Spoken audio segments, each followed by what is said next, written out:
Hey viewer, welcome back to Entrepreneur Guide. Have you subscribed yet? Your early 20s are a difficult time. From courting to studying, the appeal to shell out massive amounts is constant. Navigate into your next decade financially protected by avoiding the most prominent money mistakes made by 20-somethings. Today, we are going to be talking about 10 money traps to avoid in your 20s. Make sure you stay until number 1 as you don't want to miss this unique topic, 10 money traps to avoid in your 20s. Number 10, grow up your emergency fund. Believe it or not, an emergency fund can come to your rescue at times you can't even imagine. A proper emergency reserve includes adequate savings to cover up to 6 months of living expenses should you be there for any impromptu or unforeseen circumstances like job loss. More is better. What if your car develops a fault or your child needs braces, all in the same week? More unusual things have happened, so start growing up your emergency fund today. Having an emergency reserve is a must. Think of it as a cash absorber for the blows in life, which will keep you from adding to the amount of debt you owe. The recent coronavirus pandemic outbreak has mirrored significant attention to having an emergency fund should a crisis hit.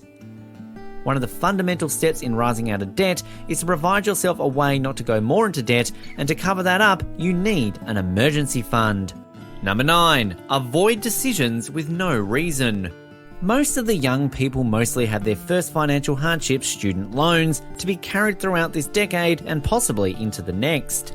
Before you invest in an expensive educational path, establish what your desired career field requires. Maybe a trade school, certificate or apprenticeship would be equally effective. If you do not know what you want to pursue professionally, you could work for a year and examine that question. Number 8, going into debt. Your debt is an emergency, so you need a debt rebate plan to reacquire control of your money and life, whether you have a small amount of debt or a mountain of the stuff. Speak to almost any financially prosperous individual in their 40s and 50s, and they will smile about the days of having nothing but cheap pasta and meeting shuttling places on the city bus. They had these experiences in their early lives.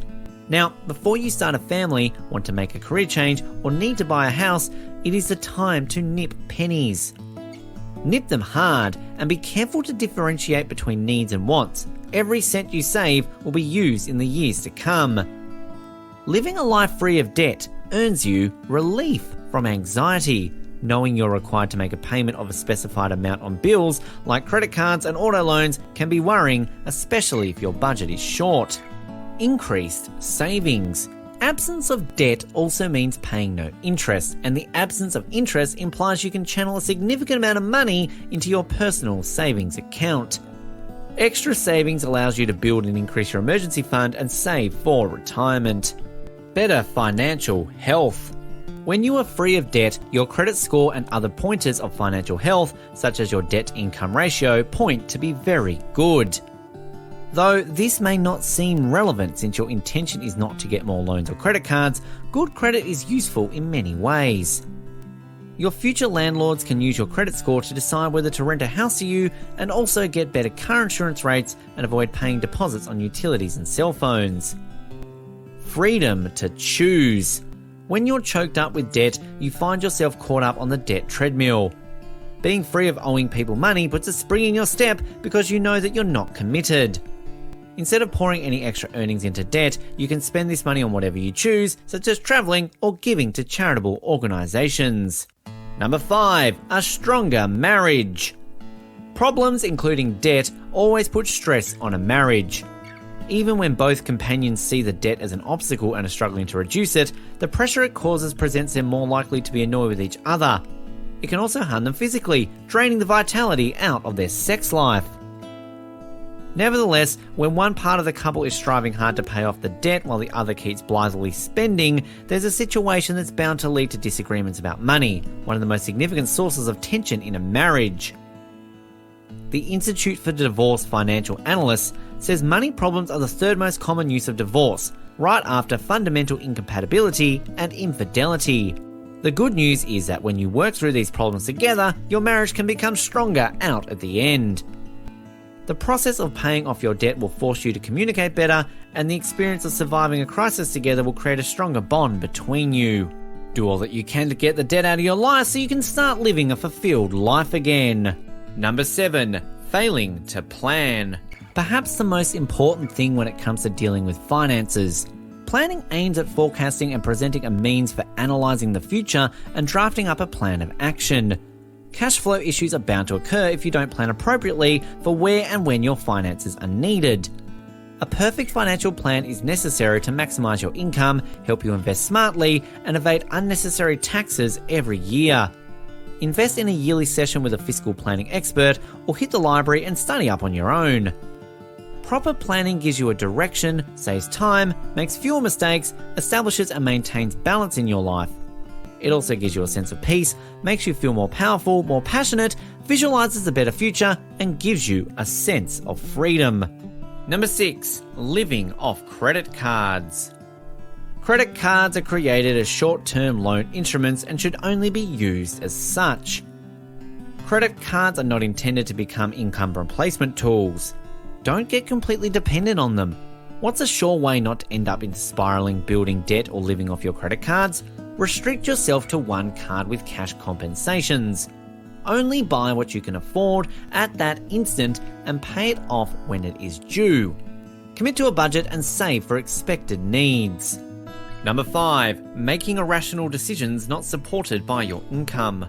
Spending some amount of money on someone or something is a big part of a relationship. It starts right from paying for dates to planning a wedding. But it's important to remember that you are seeking a partner who shares your values and someone to build a future together.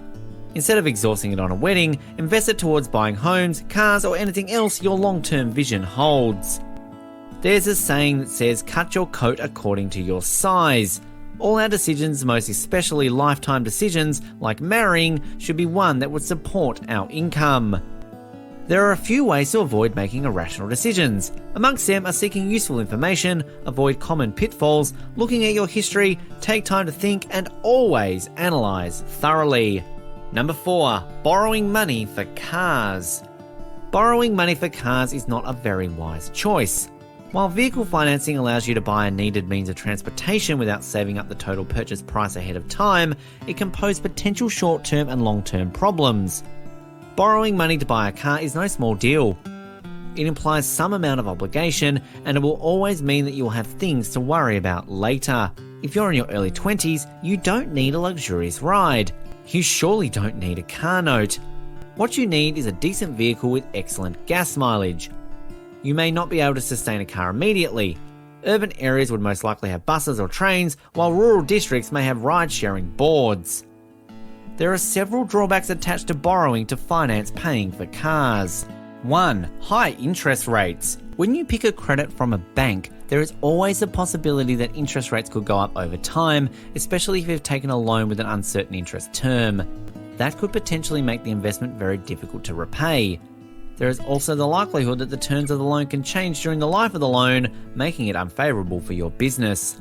2. Possible repossession. Car financing is a form of an obtained loan, meaning you must agree to put up the vehicle as a guarantee to gain approval for the loan. It also implies that if you falter or neglect on your payments, you might be surprised to look out your window one day and see a tow truck pulling the vehicle away. Also, having a vehicle repossession puts a dark spot on your credit history that can last for several years. Number 3. Ignoring the future. You can't possibly know what the future has in store for you, but if you at least don't have a plan for it, then you might be in trouble. No one knows what the future holds, but with decent preparation, we can plan for it. Start saving for retirement now, with your goal towards opting for investment alternatives that earn tax breaks, such as contributions to a Roth IRA. Young people should plan for their future and mind decisions they make. Number 2. Sacrificing insurance. Accidents can happen to anybody at any time. You can either learn that now, or learn when you have fallen into debt to pay the ambulance fee and medical costs from an emergency, when a driver sues you after a car accident, or when striving to replace personal items after a break-in. Look around for competitive rates, then plan your budget and adequately insure yourself and your property.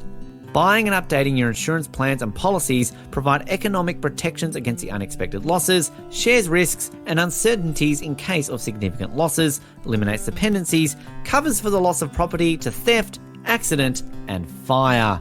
And in number 1, turning to family and friends.